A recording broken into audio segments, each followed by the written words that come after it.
Hi guys, welcome to tech talks with Rahul. तो आज हम एनालिसिस करने वाले हैं हमारा राजा बैटरीज के बारे में। एक उसी सेगमेंट की कंपनी का जो एक्साइड इंडस्ट्रीज है उसका कल वीडियो में लेके आया था और आज वापस से मैं उसी सेगमेंट की कंपनी का वीडियो लेके आया हूँ, क्योंकि उसके पीछे कुछ रीजंस हैं। उसको समझेंगे क्या रीजंस है और क्या जो न्यूज़ हैं अभी इसके रिलेटेड उसको भी देखेंगे। उसके अलावा आज शेयर की परफॉर्मेंस देखेंगे, शेयर की क्या परफॉर्मेंस रही। ये इसलिए क्योंकि ये ज़रूरी है, कुछ मुझे बात करनी है इसके रिगार्डिंग, तो उसके बारे में अभी बात करेंगे हम। तो चलिए स्टार्ट करते हैं। स्टार्ट करने से पहले अगर चैनल सब्सक्राइब नहीं किया है तो कर लीजिएगा। मैं डेली बेसिस पे शाम को 7 बजे आपके लिए एक नया एनालिसिस लेके आता हूँ।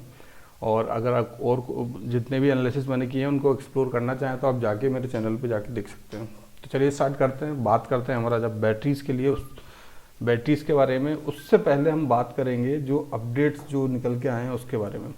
तो एक ये जो अपडेट था जो इसी सेगमेंट की एक पर्टिकुलर सेगमेंट के लिए निकल के आया था, जिसके अंदर एक्साइड और हमारा जो दोनों उस सेगमेंट के अंदर आती हैं, तो दोनों के लिए अपडेट है, जो कि मैंने कल भी इसीलिए मैंने एक्साइड वाली वीडियो में भी दिया था। तो ये 18,100 करोड़ की जो एक PLI स्कीम जो है वो गवर्नमेंट ने अप्रूव की है। ACC जो एडवांस बैटरी सिस्टम है, स्टोरेज सिस्टम है, उनके मैन्युफैक्चरिंग के लिए। तो ये जो अपडेट निकल के आई है, इसमें जाहिर सी बात है ये जो सारी कंपनीज हैं जो बैटरीज बनाती हैं उनको इसका बेनिफिट मिलने वाला है। अभी जो लार्ज साइज जो बैटरीज होती हैं वो हम इंपोर्ट करते हैं मेनली चाइना एंड कोरिया से। तो उसी की डिपेंडेंसी को हटाने के लिए जो है यहाँ पे गवर्नमेंट ने ये इनिशिएटिव लिया है, और ये ज़रूरी भी है। ये गवर्नमेंट प्रमोट करना चाहती है अपने इलेक्ट्रिकल व्हीकल्स को, वो लाना चाहती है, क्योंकि गवर्नमेंट के ऊपर बहुत सारे प्रेशर्स हैं। पहला प्रेशर्स तो पेट्रोल और डीजल के जिस तरीके से फ्यूल के जो दाम बढ़ रहे हैं वो है।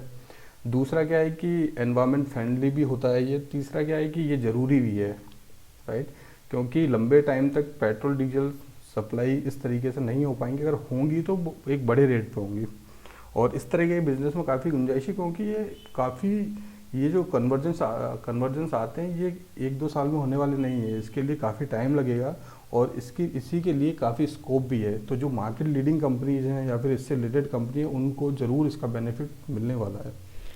तो चलिए ये हो गई बात इसकी रिगार्डिंग। और एक दूसरा अपडेट जो स्पेसिफिकली हमारा जब बैटरी के लिए निकल के आता है, तो वो ये इनकी जो हैदराबाद यूनिट थी उसके अंदर प्रोडक्शन पे वहाँ की जो आंध्र प्रदेश गवर्नमेंट है, जो हाई कोर्ट है उसने स्टे लगाया था।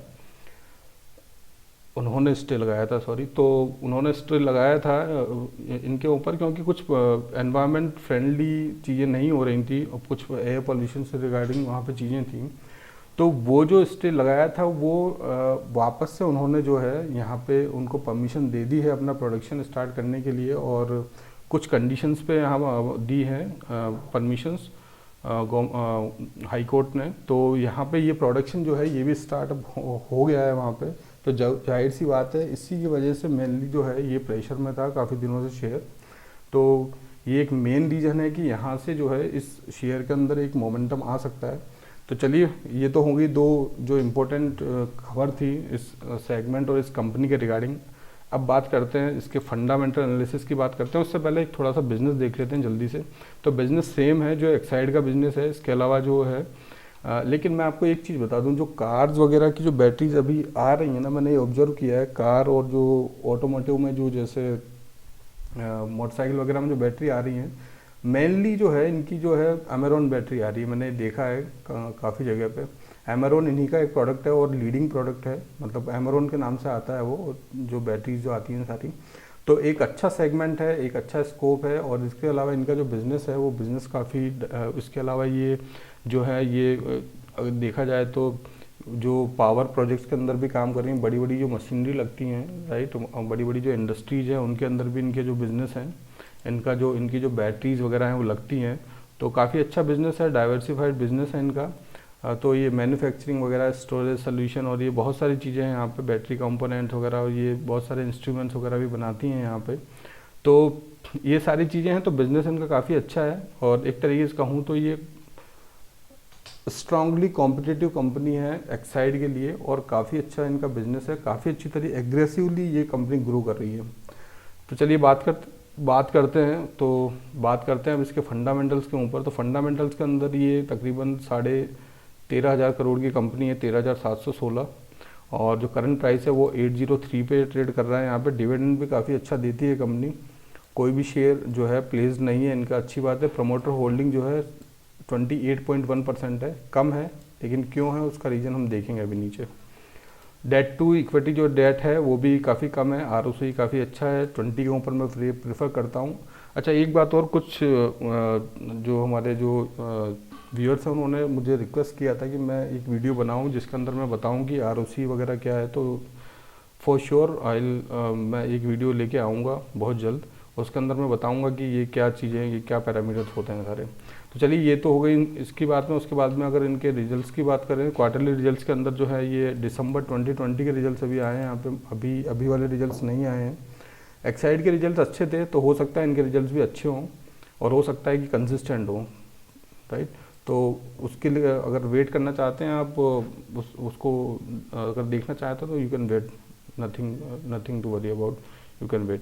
तो ये यहाँ पे अभी हाल फिलहाल यहाँ तक की हम बात करेंगे तो 1960 जो है इसका जो सेल्स का जो नंबर है वो दिसंबर 2020 का। उसके अलावा ऑपरेटिंग प्रॉफिट भी इनका कंसिस्टेंट एक तरीके से मैं कहूँगा कम हुआ है पिछले क्वार्टर के मुकाबले, लेकिन इतना भी कम नहीं है यहाँ पे, लेकिन हाँ कम हुआ है, नो डाउट। ओपीएम भी इनका कम हुआ है। उसके अलावा प्रॉफिट बिफोर टैक्स है वो कंसिस्टेंट है एक तरीके से, नेट प्रॉफिट भी कंसिस्टेंट है यहाँ पे। उसके अलावा अगर हम बात करें तो यहाँ पे जो है टीटीएम के अंदर जो नंबर निकल के आ रहे हैं वो भी ठीक ही हैं, कंसिस्टेंट है। और उसके अलावा जो है, लेकिन मार्च 2020 के अंदर जो नंबर्स थे वो भी कंसिस्टेंट, तकरीबन कंसिस्टेंट परफॉर्मेंस है पिछले 2 सालों से इस कंपनी की, राइट।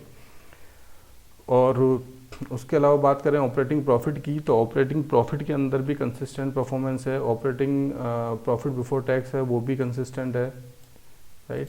यहाँ पे अगर देखा जाए 19 के मुकाबले तो ठीक ठाक इंक्रीज़ हुआ है यहाँ पे, लेकिन टीटीएम के अंदर भी कंसिस्टेंट ही है, एक तरीके कंसिस्टेंट ही कहूँगा मैं इसको। नेट प्रॉफिट भी कंसिस्टेंट है, तो कंसिस्टेंट है अभी, लेकिन इसको कंसीडर करना इसलिए बनता है क्योंकि एक तो सबसे बड़ा रीज़न ये है कि जहाँ पे शेयर की वैल्यू है अभी, जहाँ पे शेयर ट्रेड कर रहा है वो इम्पोर्टेंट बात है, और उसके अलावा जो भी चीज़ें निकल के आ रही हैं अभी इस सेक्टर के लिए वो भी एक इम्पॉर्टेंट बात है, राइट। तो इसके लिए मैं बात करूँगा अभी आगे। बैलेंस शीट्स की बात करें तो बैलेंस शीट्स के अंदर रिजर्व्स इनके काफ़ी अच्छे इंक्रीज़ हुए हैं, बोरोइंग्स कुछ नाम मात्र की इंक्रीज़ हुई हैं, और अगर देखी जाए इनके तो इन्वेस्टमेंट भी काफ़ी अच्छा है ना इंक्रीज़ हुआ है। देखिए ये चीज़ हमने एक्साइड के अंदर भी देखा था, यहाँ पे एक्साइड और ये सारी जो कंपनीज हैं ये अपने काफ़ी एक्सपेंड कर रही हैं सारी चीज़ों को, मैन्युफैक्चरिंग को और इन सारी चीज़ों को। उसके पीछे रीज़न यही है कि इनके पास में अच्छी खासी डिमांड अब आने वाली है, राइट। जैसे ही थोड़ा कोविड वगैरह का माहौल जैसे ही ख़त्म होता है ना, उसके बाद में जो गवर्नमेंट जिस तरीके से इनिशिएटिव ले रही है और जिस तरीके से वो डिपेंडेंसी कम करना चाहती है, क्योंकि गवर्नमेंट का बहुत बड़ा योगदान रहेगा इन ये जो दोनों कंपनीज हैं इनको जो है ऊपर करने का बहुत बड़ा योगदान रहेगा। उनके सारे इनिशिएटिव डायरेक्टली और इनडायरेक्टली इनको ज़रूर से ज़रूर बेनिफिट करेंगे, क्योंकि ये गवर्नमेंट की नीड है। गवर्नमेंट अपने वोट्स के लिए कुछ भी कर सकती है, राइट। और ये पेट्रोल डीजल वाला जो केस है ना, ये बहुत सेंसिटिव केस है। मतलब पेट्रोल डीजल के चक्कर में जो है जनता वोट लगा देती है सारी गवर्नमेंट्स की, तो गवर्नमेंट को पता है और अभी काफ़ी परेशान है वो जो रेट्स हैं उसके रिगार्डिंग। तो गवर्नमेंट को बहुत जल्दी कुछ ऑल्टरनेटिव लेके आना पड़ेगा, और वो ज़रूर काफ़ी अच्छा इनिशिएटिव लेंगी। इसके लिए उन्होंने जो है ये 18,100 करोड़ का जो इनिशिएटिव है वो लिया है, जिससे उनको लग रहा है कि तकरीबन 50,000 करोड़ के करीबन जो है इन्वेस्टमेंट आएगा इस इंडस्ट्री के अंदर। तो काफ़ी अच्छा एक मूवमेंट हो सकता है इस इंडस्ट्री के लिए, काफ़ी अच्छे तरीके से ये मल्टीबैगर भी साबित हो सकती है आने वाले टाइम में। कैश फ्लो देखा जाए, कैश फ्लो भी काफ़ी अच्छा है यहाँ पे। और उसके अलावा अगर यहाँ पे हम प्रमोटर होल्डिंग देखें तो प्रमोटर होल्डिंग यहाँ पे कंसिस्टेंट है। अगर आप देखेंगे यहाँ पे एफआईआईज़ के पास में थोड़ा सा इन्होंने स्टेक बढ़ाया है और डीआईएस ने थोड़ा सा कम किया है। यहाँ पे देखिए पब्लिक के पास में जो है काफ़ी ज़्यादा स्टेक है, लेकिन उसका मैं रीज़न बताता हूँ। ये एक ARBL होल्डिंग जो है ये इन्हीं की कंपनी है, सब्सिडरी है, उसके पास में ही 24% का जो है होल्डिंग्स है उनके पास में। तो पब्लिक के पास में ये तकरीबन मुझे लगता है 10% से ज़्यादा होल्डिंग होगी नहीं, राइट। तो यही मान के चलिए प्रमोटर्स के पास में अच्छी खासी होल्डिंग्स हैं, जो स्ट्रॉन्ग हैंड्स हैं उनके पास में अच्छा खासा पैसा है, अच्छा खासा शेयर की होल्डिंग है।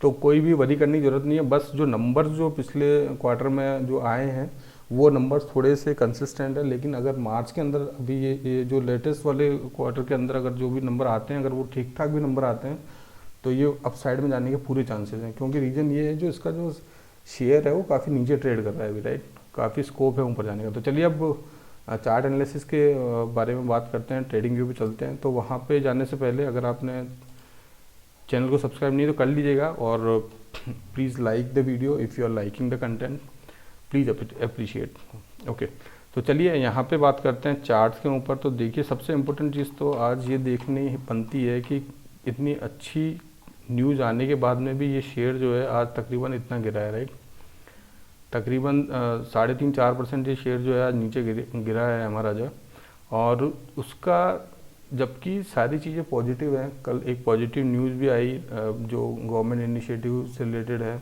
गवर्नमेंट जो इनिशिएटिव लिया है, फिर भी ये शेयर गिरा है यहाँ पर, राइट, और एक्साइड भी गिरा है आज, राइट। तो ये पूरा सेगमेंट नीचे गिरा है। तो मैं इसलिए आपसे बात करना चाह रहा था, देखिए फंडामेंटल एनालिसिस, टेक्निकल एनालिसिस, सारे जो भी एनालिसिस होते हैं वो एक बहुत अच्छी बात है, करने चाहिए, और उनके बिना कुछ भी नहीं कर सकते हैं। बिजनेस एनालिसिस के बिना हमें कुछ भी चीज़ नहीं करनी चाहिए, राइट।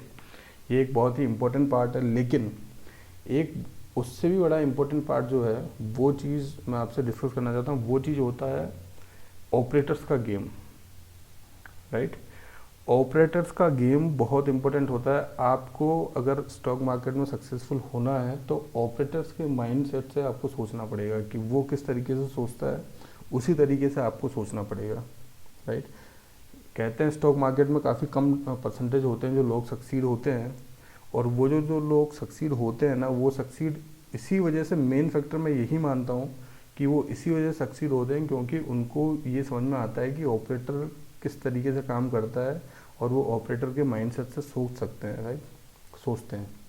तो ये एक बहुत ज़रूरी बात है। ये एग्जांपल मैं आपको इसलिए दे रहा हूँ क्योंकि देखिए अच्छी न्यूज़, कोई भी न्यूज़ हो, चाहे अच्छी हो चाहे ख़राब न्यूज़ हो, उस न्यूज़ का फ़ायदा कैसे उठाया जाए वो ऑपरेटर बहुत अच्छे से जानता है, राइट। तो जिस तरीके से ऑपरेटर उसका फ़ायदा उठाता है उसी तरीके से हमें भी उसका फ़ायदा उठाना है। अगर हम ये चीज़ करेंगे तभी हम सक्सेसफुल होंगे। ये एक बहुत ही इम्पोर्टेंट फैक्टर है और बहुत ही ज़्यादा ध्यान रखने वाला फैक्टर। और ये चीज़ जो है, ये फंडामेंटल एनालिसिस, ये सारे एनालिसिस हैं, ये आपको एनालिसिस करने पे कुछ टाइम देने पे आ जाती हैं, राइट। लेकिन ये तरीके से जो माइंडसेट है, ये माइंडसेट जब ही आएगा जब आप किसी शेयर को पर्टिकुलर टाइम पर ट्रैक करेंगे और देखेंगे कि उसकी न्यूज़ क्या आती है और ख़बर क्या आई और उस शेयर ने कैसे परफॉर्म किया। ये एक्सपीरियंस जब आपको होगा तब आप जो है काफ़ी अच्छे तरीके से स्ट्रांगली जो है मार्केट के अंदर हेल्ड करेंगे। तो ये बहुत ही इंपॉर्टेंट जो बात है वो मैं बताना चाह रहा था। तो वो ये चीज़ आप ज़रूर कंसिडर कीजिएगा और उस पर थोड़ा ध्यान दीजिएगा। शेयर को ट्रैक करना बहुत ज़रूरी है। तो देखिए एक अच्छी खबर होने के बाद में भी ये शेयर आज गिरा है यहाँ पे। अभी शेयर के अंदर देखा जाए तो एक एनगल्फिंग जो बेयरिश कैंडल यहाँ पे बनी है, अगर देखोगे आप तो ये रेड कैंडल ने पूरा यहाँ पे इसको संभाल लिया। लेकिन मैं इस वाले कैंडल को जब अच्छी मानता हूँ जब अगर गिरते हुए मार्केट में अगर ग्रीन कैंडल बनती है एनगल्फिंग तो वो अच्छा संकेत है। लेकिन गिरते हुए मार्केट में अगर रेड बनती है तो मुझे नहीं लगता इससे कोई वरी करने की ज़रूरत है, पहली चीज़। दूसरी चीज़, अगर यही कैंडल अगर ऊपर चढ़ते हुए मार्केट में बनती ना, जैसे यहाँ पे बनती, राइट, या इसके ऊपर बनती, जब भी ऊपर जाता है तो यहाँ पे अपन को वरी करने की ज़रूरत है। तो मैं यहाँ पे इसको बिल्कुल इग्नोर करूँगा और कोई भी वरी करने की ज़रूरत नहीं है। उसके पहले दिन जो वॉल्यूम आए थे, जो कैंडल बनी थी, काफ़ी अच्छी बनी थी। और ये जो आज जो शेयर गिरा है ना, ये 101% जो है वो ऑपरेटर्स के कारण ही गिरा है और कोई भी रीज़न नहीं है, कोई भी रीज़न नहीं है। आप 2-4-5 दिन में आपको खुद पता चल जाएगा इसके बारे में, राइट। तो ये हुआ एक, यहाँ से ये शेयर जो है एक ये इसी वाले सपोर्ट पे वापस आ गया है। उसके अलावा एक जो चांस यहाँ पे ये है कि ये ज़्यादा इस रेंज के अंदर जब ये शेयर आएगा ना तो यहाँ से ये नीचे जाने के चांसेस मुझे बिल्कुल भी नहीं लगते। मुझे नहीं लगता कि इसके नीचे ये शेयर जो है जा सकता है, क्योंकि जो भी एनवायरनमेंट है, जो भी सारी चीज़ें हैं, उसको देखते हुए जो भी न्यूज़ हैं या जो भी जिस तरीके से एक्यूमुलेट हुआ है शेयर, उस हिसाब से मुझे नहीं लगता इस रेंज से नीचे जाएगा। तो इसी रेंज के अंदर हो सकता है कुछ दिन तक कंसोलिडेट हो और उसके बाद में ये जो है अपसाइड बनाए, राइट। तो और दूसरा ये है कि इस ज़्यादा इस रेंज तक आ सकता है, जो कि 2-3% और होता है, 2-3% यहाँ से और गिर सकता है। लेकिन मैं बिल्कुल भी, मैंने आज ही इसके अंदर पोजीशन बना ली है, मुझे एक अच्छी अपॉर्चुनिटी मिली, अच्छी न्यूज़ आने के बाद में भी अगर शेयर गिरता हुआ मिलता है तो उससे अच्छी चीज़ कुछ नहीं हो सकती, राइट। मैंने अपनी पोजीशन ऑलरेडी बना ली है, और अगर ये यहाँ पे आएगा तो और भी मैं अपनी पोजीशन बनाऊंगा अगर इस रेंज के अंदर आता है तो मुझे काफ़ी अच्छा अपसाइड इस शेयर का निकल के आता है, इसका भी और एक्साइड का, दोनों का भी। और इसी वजह से मैंने कल और आज इसका वीडियो बनाया है। तो ये सारा एनालिसिस हो गया। एक ये रेंज है, यहाँ पे मुझे लगता है ये कंसोलिडेट हो सकता है कुछ टाइम तक, उसके बाद में ये अपसाइड देख सकता है, क्योंकि ये बहुत ही ज़्यादा स्ट्रॉन्ग सपोर्ट है यहाँ पे। तो कंसीडर कर सकते हैं आप, नथिंग टू वरी अबाउट। लेकिन आप ध्यान रखिएगा, अपना जो भी सारी चीज़ें हैं वो उसको अपने फाइनेंशियल एडवाइजर से बात करके ही सारी चीज़ें कीजिएगा, अपना एनालिसिस करके कीजिएगा। मेरी कोई भी रिकमेंडेशन नहीं है, मैं रिकमेंडेशन नहीं देता हूँ, मैं बस लर्निंग पर्पज़ से आप सब लोगों को सिखाता हूँ, और क्या अपॉर्चुनिटीज़ हैं हम वो देखते हैं, राइट। तो ये हो गई आज की बात शेयर के रिगार्डिंग। तो चलिए फिर कल बात करेंगे, कल आएंगे एक नए शेयर के साथ, एक नए एनालिसिस के साथ। और हो सकता है मैं एक दो दिन में, कल या परसों टाइम मिला तो मैं एक वीडियो बनाऊंगा जिसमें मैं जितने भी शेयर पे मैंने एनालिसिस किया उन सबको एक बार वापस से क्विक रिव्यू करेंगे एक ही वीडियो के अंदर। तो मैं सोच रहा हूँ उसके बारे में। तो चलिए ठीक है, तो हो गया।